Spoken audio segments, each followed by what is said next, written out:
He was tall and wiry, with a sun-scorched face and a loping gait that looked more at home in the outback than on a movie set. Chips Rafferty wasn't just an actor, he was Australia. In his presence, you felt the dust of the desert, the silence of endless plains, and the tough resilience of a people who thrived in harsh, beautiful isolation. Born John William Pilbeam Goffage on March 26, 1909, in Broken Hill, New South Wales, Chips grew up far from any Hollywood glamour. His early life was molded by the rugged terrain and honest labor that would come to define both the man and the characters he played. His nickname, Chips, came early, a moniker given to him during his school days. It stuck with him as he wandered through an extraordinary range of jobs: iron foundry apprentice, miner of opals, shearer of sheep, cattle drover, even a pearl diver in the northern waters of Australia. These weren't just roles, they were lived experiences. And when Chips finally stood in front of a camera, he didn't need to pretend. He was the man the script described: rugged, weathered, resourceful.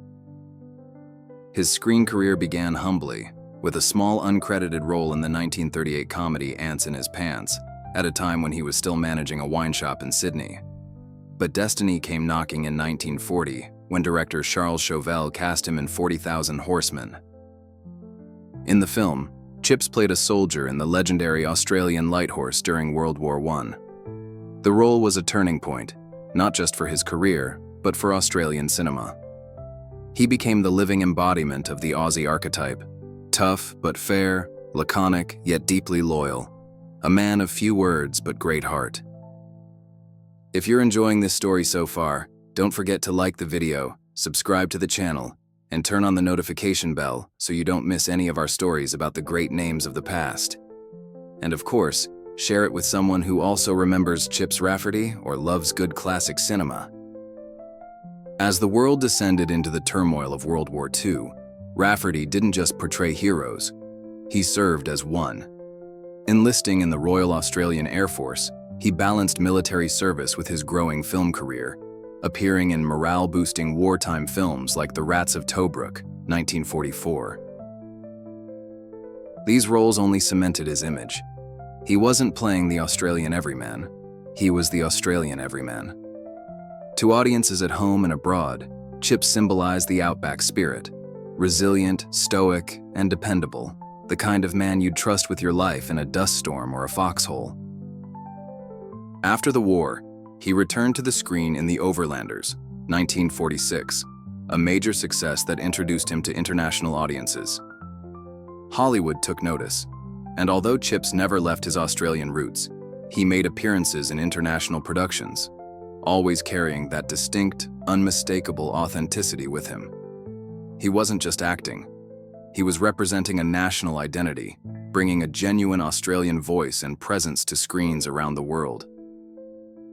By the 1950s and 60s, Rafferty had become more than a star, he was a cultural symbol. His lanky frame and laid-back demeanor became shorthand for the no-nonsense, good-humored Aussie bushman. In an era when Australia was still finding its voice on the global stage, Chips Rafferty gave it a face, a voice, and a swagger. His contribution to the arts was officially recognized in 1971, when he was made a member of the Order of the British Empire, MBE, for his services to the performing arts.